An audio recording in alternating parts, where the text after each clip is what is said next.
sorry if there's noises in the background. Frankie wanted me to open up the balcony so he can like go out and sunbathe. So my apologies if you guys hear like birds, I don't know, people being murdered. Today we're going to be talking about what I look for in a man. And I think what I look for in a man is what a lot of women my age look for in a man. Now this is going to vary greatly based on the age of the woman. When I was 19 years old, all I wanted was a super cute boyfriend with a nice tight ass, six-pack abs, maybe, I don't know, in a band. He'd have to have a little bit of that bad boy attitude. And that kind of just translated into me dating a bunch of tool bags. But since I've gotten older, my taste in men has definitely become more refined. And a lot of my friends say that my standards are really, really high, but I don't think so. I just think that I know what I deserve and I know what I want. And you know, maybe that's why I've been single for the better part of these last 4 years. But I feel like I have a lot to offer in a relationship,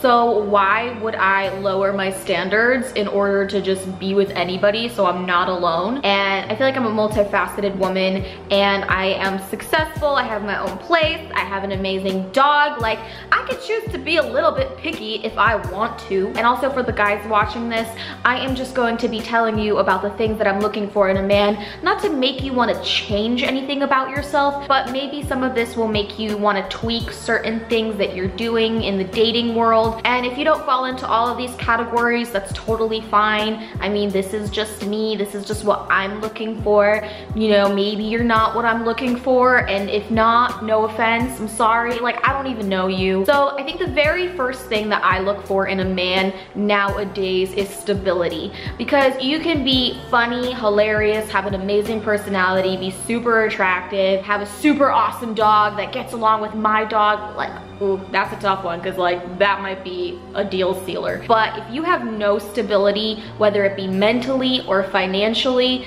then there are going to be some huge problems. I've had to pull other people's weight in relationships before, and all it does is cause friction and fights and animosity. So I definitely want somebody who's like on the same level as me. And you could be a little bit on a lower level, it's okay. Like, you don't have to make, you know, as much money as me. You don't have to be a millionaire. You don't have to drive a super nice car. I'm not one of those girls that's going to decide whether or not to be with a man based on his materialistic possessions.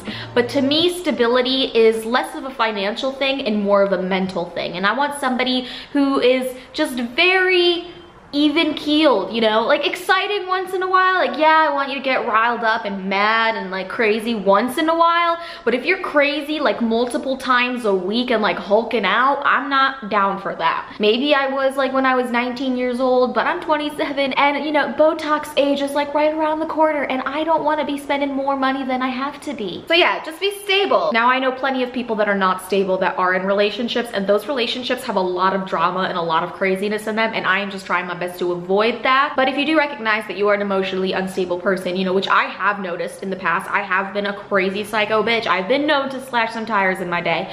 But you know, there's things you can do about that. You could self-reflect, you can go to therapy, and eventually you'll be ready to jump back into the dating game as a sane and normal person. So in addition to stability, another thing that I need is somebody who is willing to give me my space. Sometimes I have occasionally dated guys that cannot grasp the concept of personal space and just like needing my own me time. I'm a person that really, really cherishes my me time. I love being home alone. I love just turning on some Celine Dion, filling up a nice bath, putting in a Lush bath bomb, and just chilling the fuck out. No one talking to me, words coming out of your mouth, I don't understand. So please just leave the room, go do something else. I have dated guys before that were just like super on top of my shit all the time. Maybe when I was younger, I really liked it when a guy would constantly be blowing up my shit, but the only reason why was because I was insecure and I always wanted to know what that person was up to. But now that I'm a little bit more confident in myself and a little bit less insecure, I don't really need to know what you're doing all the time. Like, I believe you, you're doing some interesting stuff. And I know you're not out having sex with hookers and doing cocaine. Or maybe you are. You know what, that's none of my, yes it is, that is my business, and you don't do that. Which leads me to my next point. Drugs. I don't like drugs. Don't do drugs. You know, that's like a huge disqualifier. Like, if a guy is doing drugs every weekend and like going to clubs and doing massive amounts of cocaine and like ecstasy and Molly, Nope. I've actually disqualified so many guys.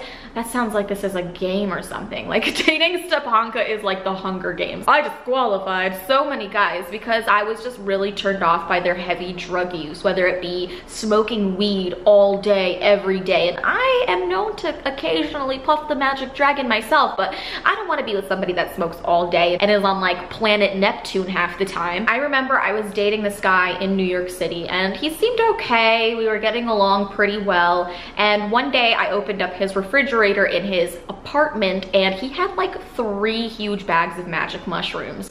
And I was like, what is that potpourri? Like, what is that chilling in your fridge? And he's like, oh, they're just like magic mushrooms for me and my friends. I'm like, that is a hell of a lot of magic mushrooms to just have in your refrigerator. Where's the food? He didn't even have food. He didn't have beverages. He drank sink water, which, you know, I guess to some people is okay, but I'm a bottled water type of girl. And yes, I know that it's not eco-friendly, but I don't like sink water because I don't trust sink water. So yeah, I don't know. I was just like really turned off by that because I'm just like, wow, like that's a lot of magic mushrooms. Like another time I was talking to this other dude who seemed like he really had his shit together. He was like a successful entrepreneur. He had a boat. He had like all these things going for him.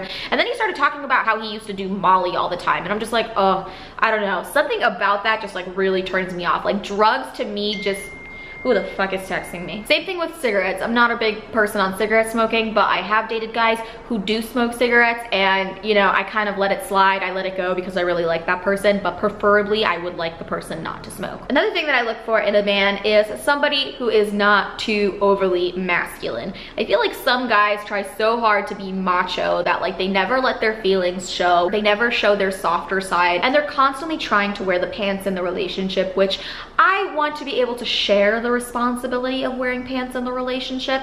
So I need a guy who's okay with getting in touch with his feminine side and, you know, like maybe crying during Titanic once in a while, but also don't be the guy that cries after like everything because, you know, that also goes back to that whole mental instability thing. And the number one thing that I find so important in a man is passion and motivation. You can be a guy that makes $1 million a year, drives a Maserati, and lives in like $1 million mansion. But if you are not passionate about what you do in life, it's gonna trickle into other aspects of your life and you're just gonna be a miserable person to be around. I would much rather be with somebody that makes much less money, but loves going to work and loves doing what they do. It's not about the money, it's not about the title, it's about whether you are passionate and ambitious. And that is like one of the sexiest traits in a man for me. I've been with several people in the past who just have no motivation or ambition to do anything. And when I say ambitious, I don't mean like you have to have ambitions to be like a freaking astronaut or the president of the United States of America. Like